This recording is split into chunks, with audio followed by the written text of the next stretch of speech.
Akun Djorka terus menjadi perbincangan, bahkan terang-terangan siap menebar ancaman.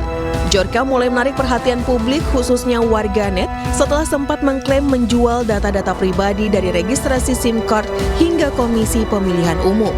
Tak henti sampai di sana, Djorka juga mengklaim telah membocorkan data-data dan dokumen dari Presiden Republik Indonesia, seperti dokumen Badan Intelijen Negara. Bahkan Djorka terus menjadi trending topik di Twitter, terutama saat mengungkap otak pembunuhan aktivis HAM Munir hingga menyinggung berbagai pejabat tinggi, diantaranya Ketua DPR Puan Maharani, Gubernur DKI Jakarta Anies Baswedan, hingga Menteri BUMN Erick Thohir. Menanggapi bocornya data pribadi tersebut, Menteri BUMN Erick Thohir mengaku tak marah. Namun ulah hacker tersebut dianggap tak layak lantaran membocorkan data pribadi sejumlah pejabat publik Indonesia. Tentu saya tidak marah, karena itu merupakan data-data yang secara normal sebagai pejabat publik. Ya, tetapi tentu kita harus saling menghargai. Ya, karena data-data itu ada yang memang juga tidak layak untuk dipublikasi. Bukan data saya kemarin sudah. Dan saya berharap tentu tadi pemerintah bekerja sama, para hackers pun yang kebetulan merasa kurang diapresiasi, bicara juga mulai kepada pemerintah. Ya, supaya kita daripada saling menjatuhkan bangsa kita, justru bagaimana kita justru membangun bangsa kita, karena era digital ini sudah hadir di kita. Erick Thohir menyebut pemerintah akan memperbaiki sistem agar institusi, lembaga, dan lainnya tidak mudah diretas. Hingga hari ini, meski sempat terkena suspend Twitter, Djorka terus menjadi trending topik di lini masa Twitter, bahkan Djorka muncul lagi dengan akun barunya. Tak diketahui pasti asal-usul keberadaannya, namun terkait hal tersebut Menko Polhukam Mahfud MD mengakui ada kebocoran data negara yang terjadi belakangan ini. Namun Mahfud menyebut data itu bukan dokumen rahasia karena bisa diambil dari berbagai sumber terbuka. Saya pastikan bahwa itu memang terjadi. Saya sudah dapat laporannya dari BSSN, kemudian dari analisis Deputi 7 saya, terjadi di sini. Tetapi itu bisa juga sebenarnya bukan data yang sebetulnya rahasia yang bisa diambil dari mana-mana, cuma kebetulan sama gitu. Nah, oleh sebab itu nanti masih akan didalami. Pemerintah masih akan merapat tentang ini. Dunia maya memang seolah telah bertransformasi menjadi hukum rimba. Potret kebocoran data yang kerap berulang terjadi di Indonesia bahkan dinilai sangat meresahkan. Jika pemerintah saling lempar tangan terkait tanggung jawab keamanan, perseteruan antar pemerintah dan hacker pun menjadi gambaran peringatan penting bagi otoritas terkait untuk melakukan keamanan siber. Pemirsa, Bjorka, nama akun hacker atau peretas tengah menjadi perbincangan setelah berulah membocorkan sejumlah data penting pribadi maupun beberapa lembaga pemerintah. Untuk membahasnya telah hadir di studio kami Kabid Hukum Internal DPP Partai Perindo, Kris Taufik. Selamat petang, Pak Kris. Selamat petang. Boleh dibuka masker ya, Pak? Ya, selamat petang. Siap. Selain Pak Kris, kita juga telah terhubung dengan juru bicara Badan Siber dan Sandi Negara atau BSSN, Pak Ariandi Putra. Selamat petang, Pak Ariandi. Selamat petang, Mas. Selamat petang, Pak Kris. Selamat petang, Pak Ariandi. Senang berkenalan di sini. Baik, saya ke Pak Ariandi. Pak Ariandi, seperti apa ini kebocoran sudah bukan pertama kali terjadi? Sebenarnya apa yang salah dengan sistem kita? Kenapa ini terus berulang di Indonesia? Ya, terima kasih, Mas. Perlu kita beritahu juga bahwa transformasi digital di Indonesia juga berkembang sangat pesat. Nah, selain itu bahwa terus-menerus kita sampaikan semakin tinggi pemanfaatan teknologi informasi dan komunikasi, maka semakin tinggi juga risiko dan ancaman yang ada. Nah, itu juga terus kita berikan informasi tersebut kepada masyarakat bahwa dalam menjaga keamanan siber itu merupakan tanggung jawab bersama, sehingga kita bisa sama-sama memastikan bahwa kita berakses di internet itu bisa aman dan nyaman, Mas. Tanggung jawab bersama ini tapi tetap harus ada yang bertanggung jawab. Siapa dalam hal ini, Pak Ariandi? Ya, jika kita merujuk kepada PP 71 tahun 2019 tentang penyelenggaraan sistem dan transaksi elektronik, dalam pasal 3 PP 71 tahun 2019 itu sudah jelas menggambarkan dan menyebut bahwa setiap penyelenggara sistem elektronik harus menyelenggarakan sistem elektroniknya secara andal dan aman serta bertanggung jawab. Nah, ini kan menuju kepada penyelenggara sistem elektronik. Jadi BSSN sesuai tugas dan fungsinya juga memberikan beberapa rekomendasi-rekomendasi dan juga membentuk peraturan BSSN nomor 4 tahun 2020 dan juga nomor 8 tahun 2020 dan juga nomor 4 tahun 2021. Baik, saya ke Pak Kris. Pak Kris, jika ternyata data sudah bocor seperti ini, apa yang harus dilakukan negara dan juga kita sebagai individu untuk melindungi data kita juga? Begini, ada beberapa hal yang mau saya sampaikan. Pertama adalah dari sisi pertanyaannya selama ini kan apakah ada perlindungan data pengaturannya. Tadi sudah dijawab oleh Pak Ariandi. Memang dari kemarin saya juga tunggu-tunggu, tidak ada yang membicarakan bahwa sudah ada peraturan pemerintah nomor 71 tahun 2019. Di situ sudah sangat detail teknis diatur mengenai pengaturan-pengaturan soal kerahasiaan data. Bahkan di situ sudah diatur mengenai siapa yang harus bertanggung jawab. Yang harus bertanggung jawab adalah penyelenggara sistem elektronik. Cuman yang menarik begini, ini kan diundangkan itu 4 Oktober 2019, mungkin Pak Ariandi bisa koreksi. Yang saya baca itu diundangkan 4 Oktober 2019 dan ada waktu peralihan untuk penyesuaian itu 1 tahun dan 2 tahun untuk yang existing penyelenggara. Nah, pertanyaan saya begini, ketika sekarang ramai soal kebocoran data, apakah mereka-mereka yang tadinya menghimpun data masyarakat karena kebutuhan, contoh operator katakanlah operator seluler gitu, mungkin ada yang karena kebutuhannya internal mereka menghimpun data-data pelanggan. Tetapi kemudian ketika sudah data-data pelanggan itu terhimpun, apakah mereka langsung terkonversi menjadi PSE, penyelenggara sistem elektronik? Kalau mereka terkonversi menjadi PSE, maka aturan PP 71 itu bisa berlaku, bisa diaudit dan sebagainya gitu. Tetapi kalau tidak, ya mungkin ada sedikit pekerjaan rumah yang harus diselesaikan, mereka harus dikonversi. Itu yang pertama. Lalu yang kedua, mengenai kebocoran data, saya tadi dengar berita statement Pak Mahfud. Saya coba untuk download kemarin itu yang diramaikan bocor-bocor itu.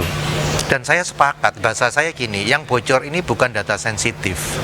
Karena contoh yang katanya rahasia negara itu, saya coba lihat dan saya belum menemukan referensi yang lain. Itu sebenarnya dimaksud adalah judul email, bukan isi email. Jadi kalau kita kirim surat, ini amplopnya yang dibocorkan, bukan isinya. Artinya gitu. tidak begitu berbahaya sebenarnya? Gini, saya lebih suka menyebut ini data tidak sensitif. Karena tidak sensitif tentunya tidak berbahaya. Tetapi ini adalah early warning, alert bahwa ini loh ada yang bisa mengambil ke situ. Siapa tahu nanti karena kemampuannya dia bisa mengambil lebih sehingga kontennya juga terupdate gitu. Tetapi saya sampai hari ini masih yakin bahwa data-data sensitif yang memang merugikan sekali negara maupun pribadi itu masih cukup mampu institusi-institusi dan aparat-aparat kita untuk menjaga itu. Contoh, kalau KTP saya dibocorkan data saya semua, pertanyaannya, data itu dipakai ke bank.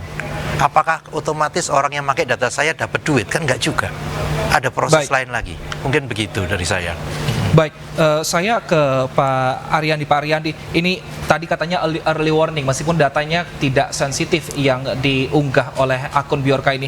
Tapi seperti apa ke depannya nanti pihak BSSN mengatasi hal ini agar tidak terulang? Dan seperti apa hal yang akan dilakukan kepada saat ini penyelenggara provider yang dinilai datanya telah bocor? Ya, seperti apa yang disampaikan Pak Kris tadi, saya juga early warning itu sepakat ya bahwa sebenarnya di BSSN juga sudah mengirimkan notifikasi terhadap semua kementerian dan lembaga dalam monitoring traffic yang dilakukan oleh National Security Operation Center. Nah, monitoring ini juga kita lakukan setiap hari 24 jam. Kita berikan notifikasi ke semua kementerian lembaga untuk melihat ada celah-celah kerawanan ataupun anomali traffic yang tidak wajar. Nah, ini juga merupakan salah satu tugas dan fungsinya BSSN dalam sebagai badan yang bertanggung jawab langsung kepada Presiden. Nah, BSSN kan baru dibentuk 2017. Nah, berdasarkan Perpres 28 tahun 2021, tugas kita itu melaksanakan pemerintahan di bidang keamanan siber dan sandi. Nah, ini yang terus kita jaga agar kita susun juga pedoman pengamanan dan penyelenggaraan sistem elektronik. Nah, kerjasama dengan setiap instansi itu diperlukan agar juga keamanan siber itu benar-benar bisa terwujud sesuai dengan apa yang disampaikan oleh Pak Presiden. Baik, lantas jika sudah seperti ini, sudah jelas aturannya dari undang-undang sendiri, seperti apa nanti sanksinya kepada para PSE ini yang datanya bocor? Ya, tentunya kita di BSSN terus mendorong ya bagaimana rancangan undang-undang pelindungan data pribadi itu bisa cepat direalisasikan. Selain itu juga kita mendorong ada rancangan undang-undang keamanan dan ketahanan siber. Nah, jika melihat dari dua rancangan undang-undang ini juga bisa memberikan titik pijak dan titik balik bahwa ada regulasi yang lebih jelas mengatur terkait dengan keamanan siber.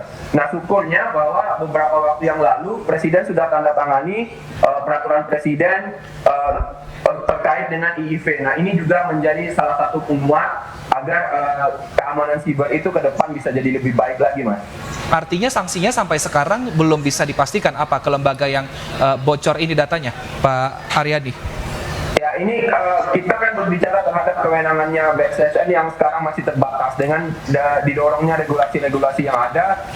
Nanti kita bisa lihat bahwa di RUU PDP dan RUU KKS itu bisa lebih luas untuk bagaimana penyelenggara sistem elektronik itu bisa menjalankan sistem elektroniknya secara andal dan aman. Baik, ke Pak Kris ini sebagai antisipasi ke depannya, apakah aturan ini saja cukup atau mungkin ada pengecekan secara berkala yang harus dilakukan oleh BSSN atau pemerintah kepada PSE ini agar data tidak bocor kembali? Gini, kalau sebelumnya begini, ini kan tren soal bocor nggak bocor ini kan sudah menjadi tren global, terjadi bukan spesifik Indonesia gitu. Betul.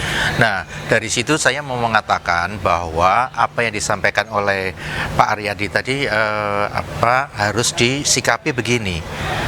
Harus dipilah dulu mana-mana yang sudah tergabung tadi istilahnya Pak Aryadi, pusat data nasional atau apa tadi istilahnya ya. Tetapi yang saya mau menyampaikan, jangan-jangan tidak semua data masyarakat yang dihimpun oleh pihak swasta itu terhimpun di situ, dan pihak swastanya pun mungkin belum menjadi penyelenggara sistem elektronik di lingkup swasta. Jadi mungkin permohonan saya ke Pak Aryandi dan dari lembaga pemerintah BSSN dan yang lain adalah alangkah baiknya kalau itu dipastikan dulu. Jadi dipastikan dulu semuanya itu sudah masuk di dalam lingkup PP 71 2019. Kemudian mengenai sanksi di situ juga sebenarnya sudah ada, tetapi memang perlu diperkuat lagi dengan beberapa rancangan undang-undang yang tadi disampaikan gitu. Baik. Itu saja sih dari saya. Baik, Pak Aryandi, ini ada rencanakan nanti pemerintahan ini membentuk tim khusus untuk menangani masalah siber ini sehingga hal ini bisa teratasi dan di Indonesia ini resikonya bisa minim. Ya, kalau berbicara dengan badan baru nanti kita tunggu apa yang disampaikan oleh Pak Presiden. Tapi kita di BSSN tugas dan fungsi pokoknya jelas bertanggung jawab kepada Presiden di bidang keamanan siber. Kita dalam peraturan BSSN nomor 8 tahun 2020 itu kita juga dijelaskan terkait dengan sistem pengamanan dalam penyelenggaraan sistem elektronik. Nah, itu yang perlu kita sampaikan juga. Peraturan BSSN nomor 4 tahun 2021 juga mengatur terkait dengan pedoman manajemen keamanan informasi, sistem pemerintahan berbasis elektronik dan standar teknis. Jadi kita di BSSN menyusun berbagai standar teknis yang bisa menjadi rekomendasi dan diimplementasikan oleh penyelenggara sistem elektronik. Begitu, Mas. Baik, Iya. Pak Kris, tanggapan? Iya, begini Pak Aryandi, mungkin sedikit kalau dari saya melihatnya begini, bahwa standarnya untuk PSE sudah disiapkan begitu ya. Tetapi yang mungkin perlu dilakukan adalah data-data yang sudah terkumpul oleh entitas-entitas yang tadinya dia memang belum terkategorikan PSE, kemudian kita sekarang pemerintah mengimplementasikan PSE, maka si entitas-entitas tadi menurut saya harus sesegera mungkin menyesuaikan dirinya menjadi PSE sesuai peraturan yang ada, supaya bukan mempermudah, supaya menjadi kontributor untuk mempermudah permasalahan ini gitu. Karena kalau tidak terkonversi ya gimana mau ngikutin aturan-aturannya gitu dari saya. Baik, kita harapkan semoga lembaga swasta ini bisa mengikuti aturan yang diterapkan pemerintah sehingga mungkin data-data kita ini bisa lebih aman dan kita juga menjadi warga bisa lebih aman. Terima kasih Pak Kris Taufik, Kabid Hukum Internal DPP Partai Perindo telah bergabung bersama kami di sini, dan juga terima kasih Pak Ariandi Putra, juru bicara BSSN telah bergabung bersama kami di iNewsroom. Terima kasih Mas, terima kasih Pak Kris. Terima kasih Pak Ariandi. Pemirsa, Ketua DPRD Kabupaten Lumajang, Jawa Timur, Anang Ahmad Saifuddin memilih mundur dari jabatannya setelah video dirinya tidak hafal Pancasila viral di media sosial. Keputusan pengunduran diri dibacakan saat rapat paripurna pembahasan perubahan rencana anggaran pendapatan dan belanja daerah. Dan informasinya akan kami hadirkan usai jeda, tetap bersama kami.